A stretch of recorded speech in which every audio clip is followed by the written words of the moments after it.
kasi ng opisina na isuspender ang Sa penalidad tao kang mag-issue sa war on drugs, palagis man subot ang higit na ang tubig baha noong hinabot pa sa lampas na magitan. siya na anas tinong tubig kalayo ang apektado kang kasunod.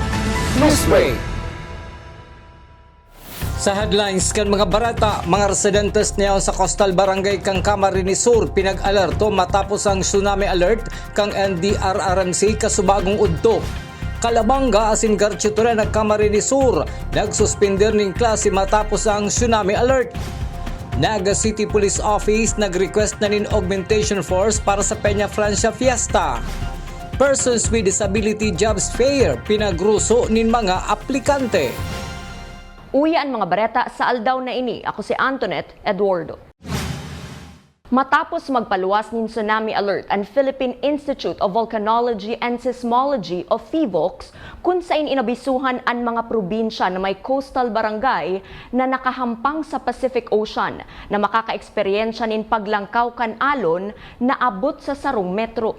Sa Bicol, kabali ang mga probinsya kan Camarines Sur, Albay, Sorsogon, Camarines Norte asin Catanduanes.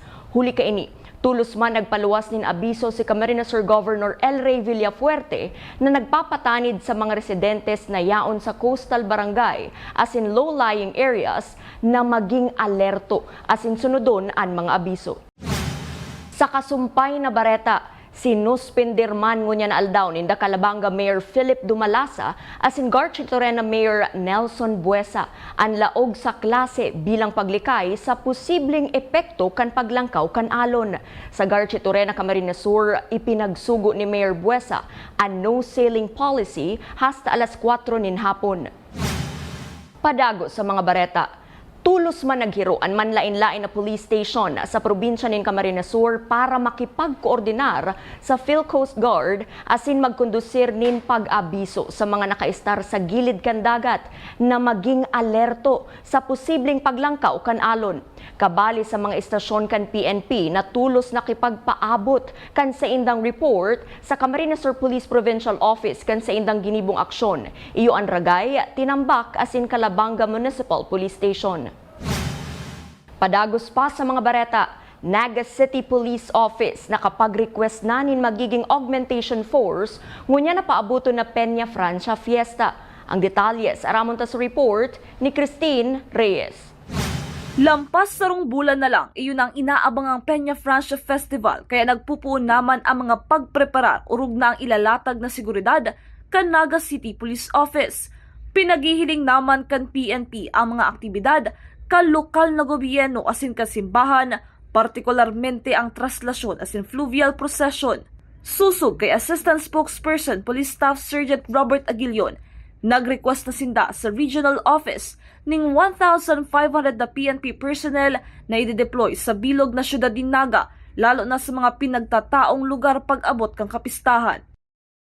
Sa unyan po, hihiling na po kang sa toyang pamunuan ini yung mga activities, lalo na itong traslasyon, si mga procession, dawn procession, ini yung pong fluvial, lalo na as in itong mga parada na gigibon po kang LGU, ini po si mga regular na ginigibot ng activities. So igwa na po kita dyan mga naka-posisyon na i-deploy na personnel.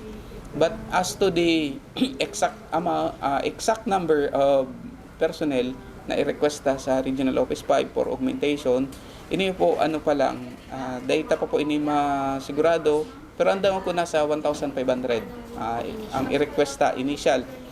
Sinabi man ni Police Staff Sergeant Aguilion, mabago pa ang bilang kan mga personnel na i-augment sa syudad ng Naga, depende sa aktibidad na gigibuhon.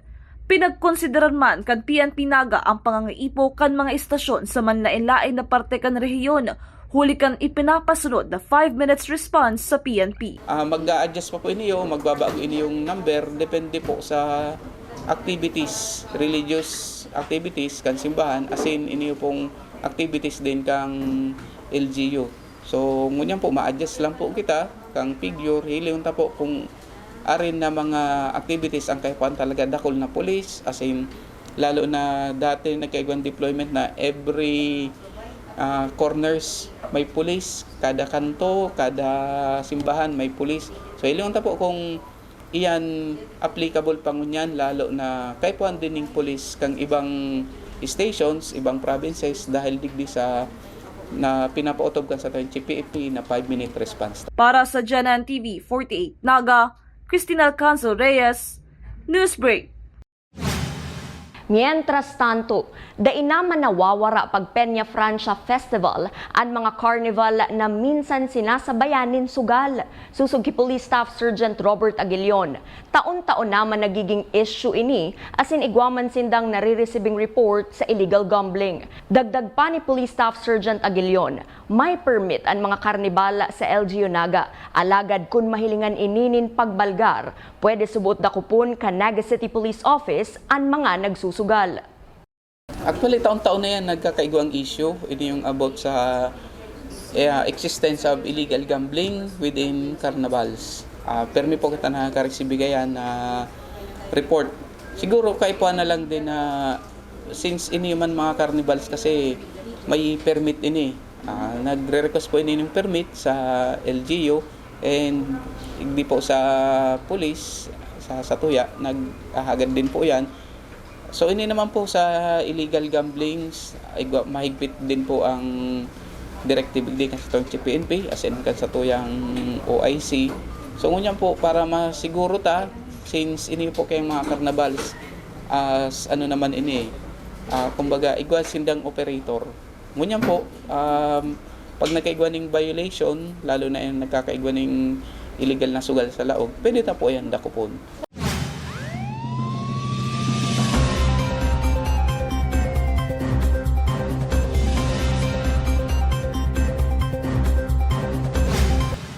Sa police report, senior citizen na driver arestado ka Naga City Police Office sa panibagong anti-illegal drug buy bust operation. Ang kumpletong detalles aramon ta sa report ni Cristina Valenzuela.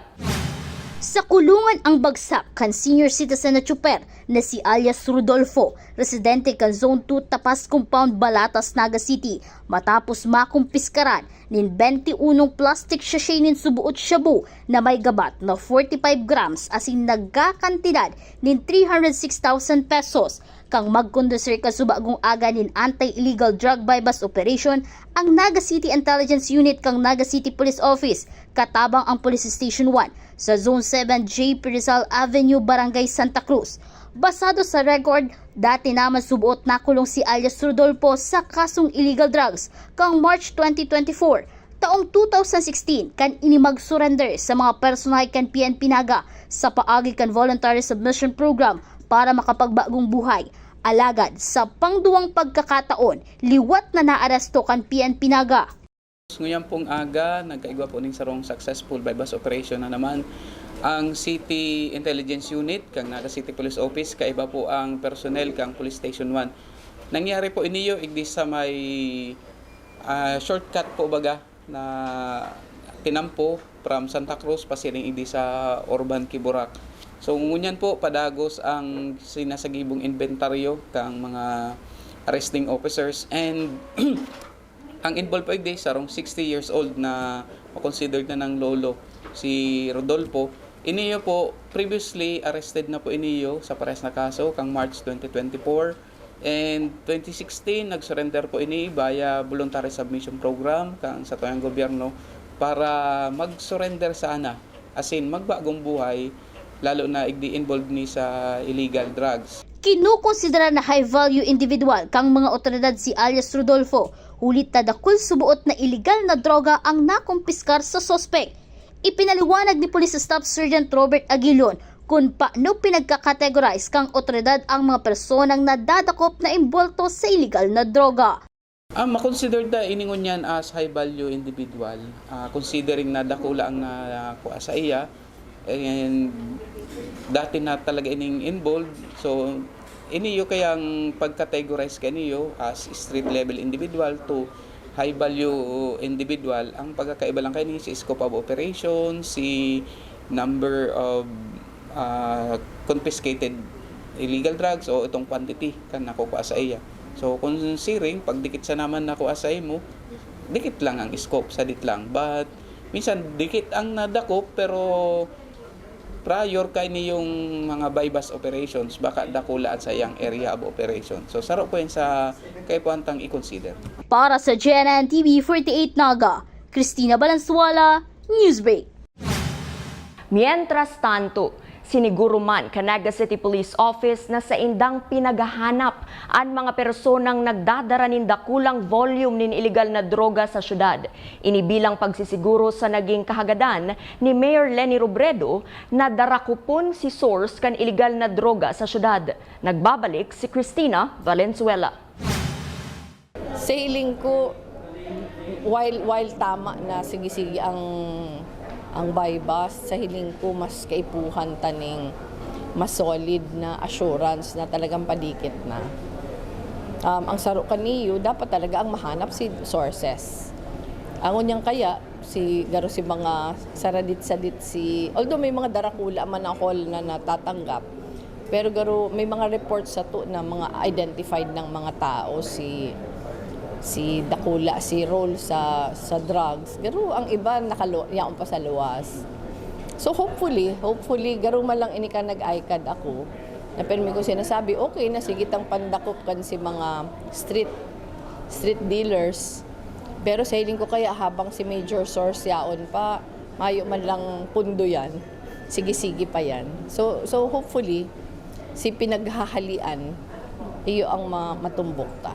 Ini ang naging pahayag ni Mayor Leni Robredo kasudma mapadapit sa pagdakul kan bilang kan mga naaarestong drug personalities kan PNP Naga, asin ang kahagadan kaini na madakop si mga pinaghahalian mismo kan illegal na droga. Paliwanag kang Naga City Police Office, prioridad kang kapulisan na magkadarakop ang mga nagsusupply ng droga sa syudad. Hulit tada isubot ini makokontrol kung padagos ang paglakop kan illegal na droga. Sa nangyaring sunod-sunod na bypass operation kan PNP Naga, tubod si Police Staff Sergeant Robert Aguilion na si mga darakulang kantidad nin droga na nakumpiskar kang Naga City Police Office iyo si mga pinaglalaog sa syudad. Siniguro pa ni Police Staff Sergeant Aguilion na mayong shabu laboratory sa syudad ni Naga, kun kaya ang gabos na nakumpiskar na illegal na droga ang hali sa ibang lugar. Huli ka ini, higot ngunyan ang PNP Naga na i-monitor si mga bagong nagsusupply ng droga na hali sa luwas kang syudad. In support po sa pronouncement kan sa tuyang City Mayor, Mayor Leni Robredo, iyan po talaga ang objeto ta na madakop si sources. Kasi ini pong kung hihilingon ta po baga sa example ta karo nga may baha.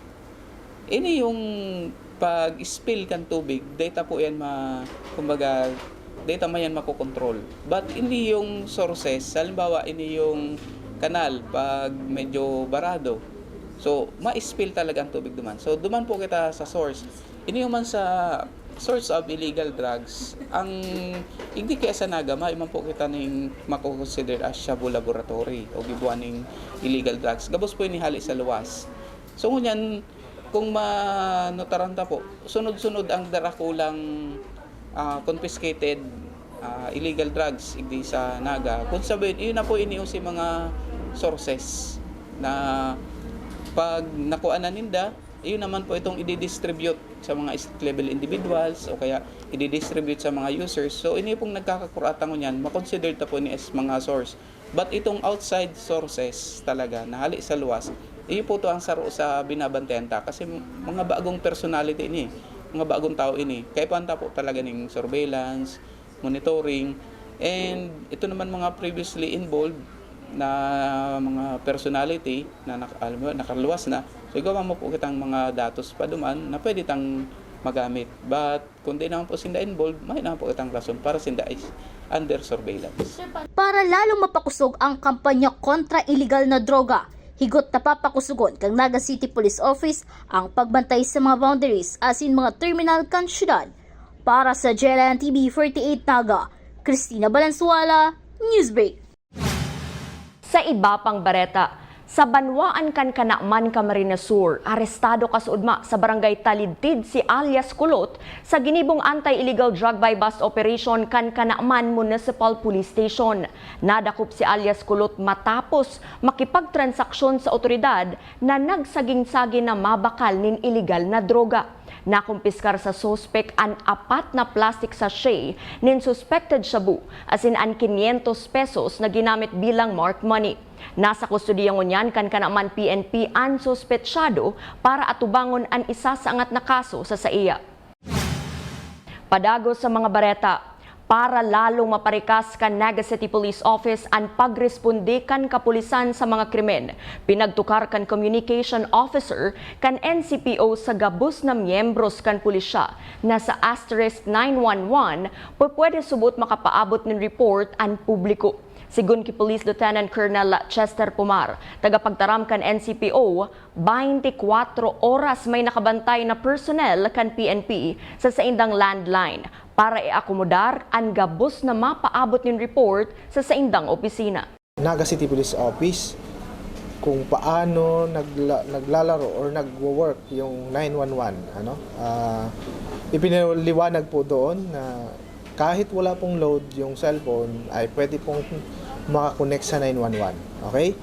At pag denial po niyo po yung 911, may electronic na response kayong marireceive. Kung police response ang kailangan nyo, dial 1. Kung sunog naman, dial 2. Pag mga emergency, health emergency, dial number 3. So yun ang maririnig nyo po. And then, may makakausap na kayong agent ng doon sa national headquarters namin na siyang magdi-dispatch. Habang kinakausap kayo, kinokontak na nila yung area. Kaya dapat masabi nyo agad kung anong location, pinaka-importante. And kung ano yung insidente. Yun ang basic. The rest na sasagutin nyo is siguro yung pangalan, etc. But prioritihin nyo yung lugar and ano ang nangyayari, ano yung kailangan nyo.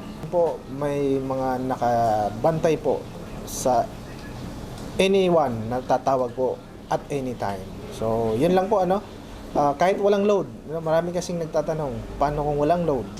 So, kahit po walang load, pag denial nyo ng 911, darating po ang inyong mga pulis sa loob ng 5 minuto.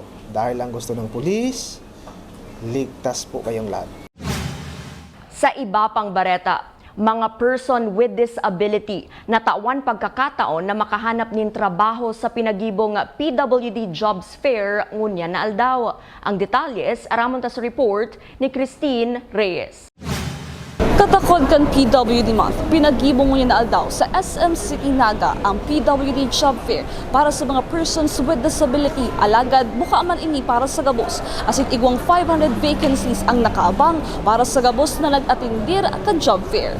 Amay pa lang, yaon na si Karen Enciso, fresh graduate hali sa Partido State University, asin naglalaom na makahanap ng trabaho sa syudad ni Naga. Sa pakikipag-istoryahan kay Karen, sa iyang pinagsabi na gusto niyang matabangan ang sa iyang mga magurang kung kaya kinusugan niya sa iyang buot para mag-apply asin dai ulang ang sa iyang kapansanan para matakot makipagsapalaran sa paghanap ng trabaho. Dahil po ang ang kapitan po para po sa kuya. Gusto ko po kaya makatulong po sa magurang ko po. Daw po arog lang po ako kaini. Si Nanay Jovelyn Sabalboro Antonio, sarong single mother ang naghahanap maning maski anong trabaho para masustentuhan ang sa iyang solong aki. Susug sa iya, kakayanon niya ang maski anong trabaho, kaya dako lang pasalamat man sa oportunidad na itinao sa mga arog niyang PWD. Problema ko namimili sa trabaho. Ang important sa kuya, may trabaho. Tapos nakataba ko sa mga taong kung anong nakakailangan. May anak kasi akong binubuhay. Mahirap man, single mom, PWD pa. Ako lang nagsusuporta sa anak ko. Sarong bistadong fast food chain sa syudad ni Naga ang nag-aako ni mga persons with disability matapos nindang mapatunayan na marhay ang performance kan mga nainot nindang empleyado na hali sa nasabing sektor. Performance nila, good naman po. Like, they give always good customer service. Kaya na-appreciate ng mga customer na nag-hire kami ng PWD. Kasi not all the company hire PWD. Pero kay Bigs, nagbibigay talaga ng career for them. And ngayon nag-hire kami for our commissary to help them na ma-process yung mga kailangan na mas support sa store. Enot man na beses na maako ang Bicol JL Agri Corporation ni mga PWD na aplikante, susug kay Ronald Amata, Hihilingunin da kung ang mga ini ang pasado sa indang hinahanap na qualification. Pag once kasi po mga persons with disability, we will check po yung mga qualifications kung ano po yung pwede namin ibigay na position para sa kanila. Pero ano yan, sir? Yung kumpanya niya may background din na nag-hire kayo ng mga PWDs? Sa ngayon po wala. So ngayon parang itatry din na niya? Itatry po namin sa ngayon. Ang aktibidad na ini ang dakulang tabang para sa mga tugang taas sa PWD sector. Para sa Janan TV 48 Naga, Cristina Alcanzar Reyes, Newsbreak. Sa kasumpay na bareta, 15 local employers ang imbitado sa PWD Jobs Fair kasubagong aga na may 516 na bakanteng trabaho na pwedeng laugan ang mga aplikante. Ang nasabing Jobs Fair may temang Innovation for Inclusion, Building Inclusive Communities Together.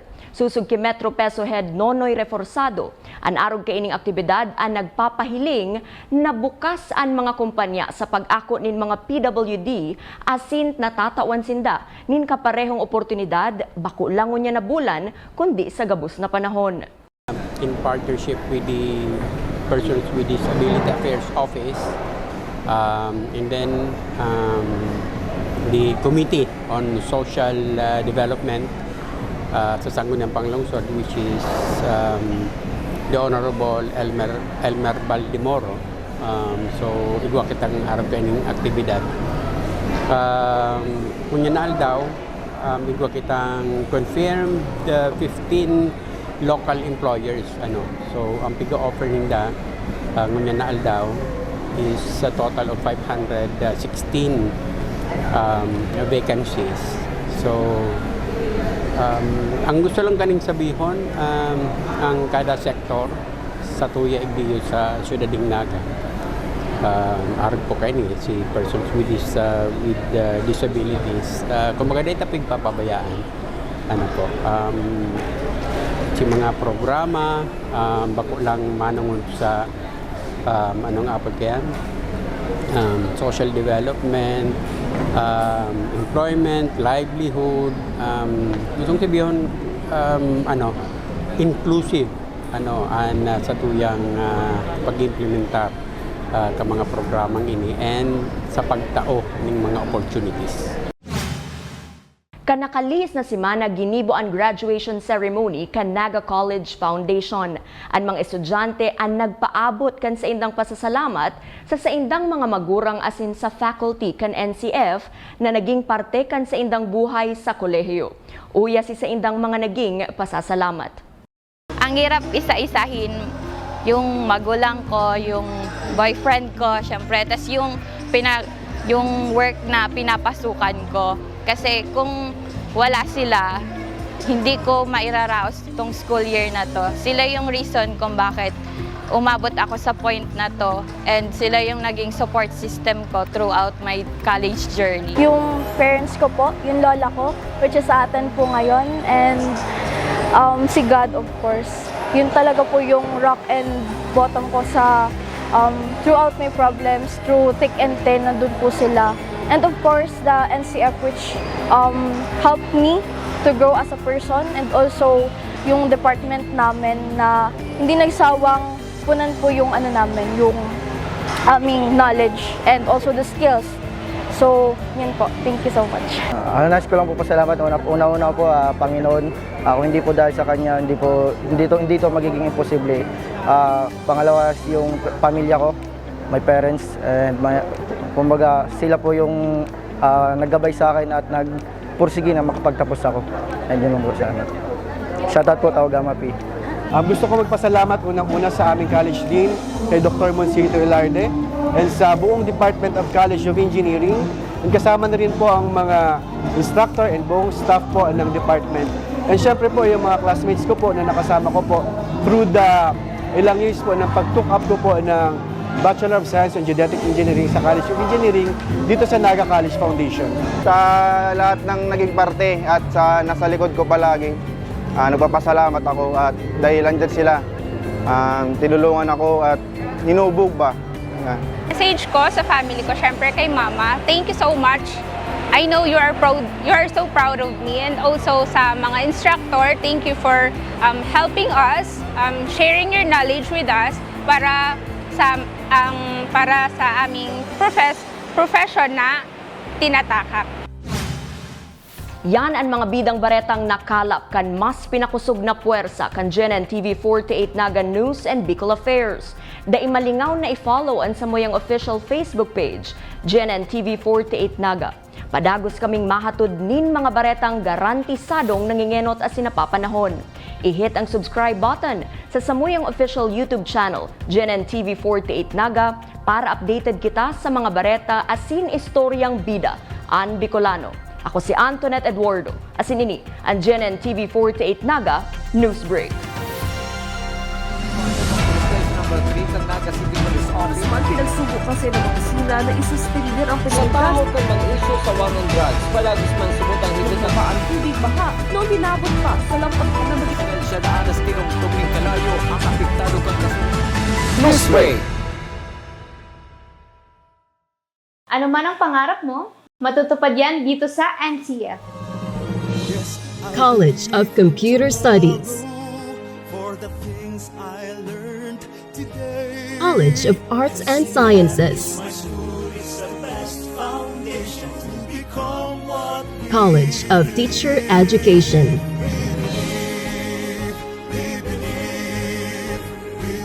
College of Accountancy and Finance, College of Business and Management, College of Engineering,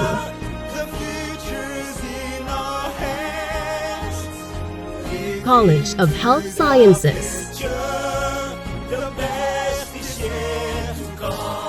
College of Criminal Justice Education. Let your quest begin here at the Naga College Foundation, because we don't just educate, we elevate. Experience NCF high-quality education and be part of the community of champions. Be a Tiger now. Leap into the future.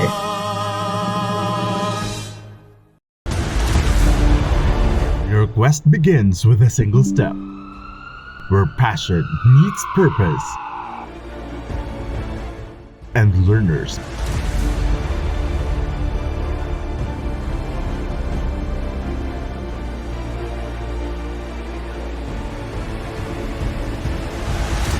become leaders. This is where champions in healthcare are made, with AI-powered, world-class, real-life simulating laboratories, top-tier clinical instructors, healthcare industry innovation-focused curriculum, and skills management. The Naga College Foundation College of Health Sciences is your premier choice in excellent healthcare education.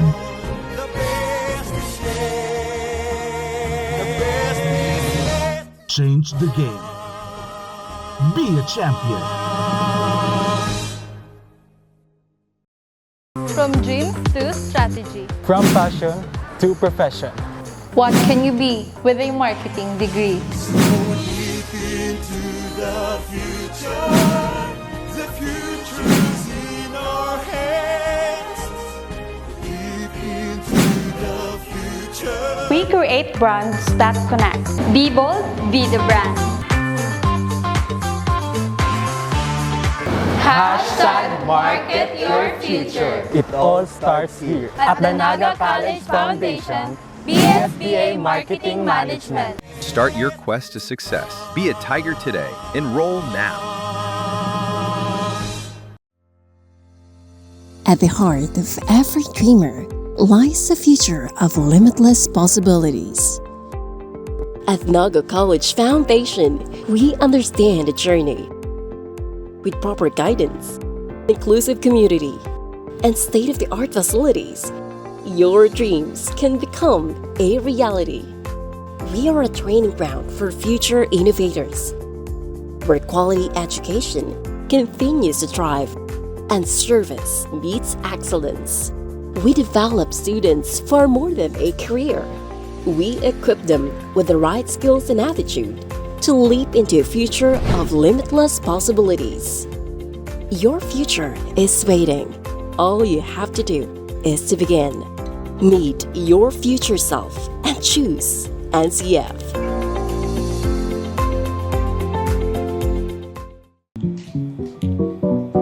Tanga diri ko nababay na GNN TV48 Naga. Kalma! Lumipat lang ang GNN TV48 Naga sa Channel 48.1. What? Direk, ang simple lang ng solusyon dyan. Kunin ang remote, pumunta sa menu Setup o Settings, at hanapin at pindutin ang scan at hintayin. Then, boom! Balik na si GNN sa Channel 48 mo. Para sa mga balitang nanguna at napapanahon, At sa mga programang suwak sa panlasa mo. tutok lang sa GNN TV48 Naga, Bida ang Bicolano!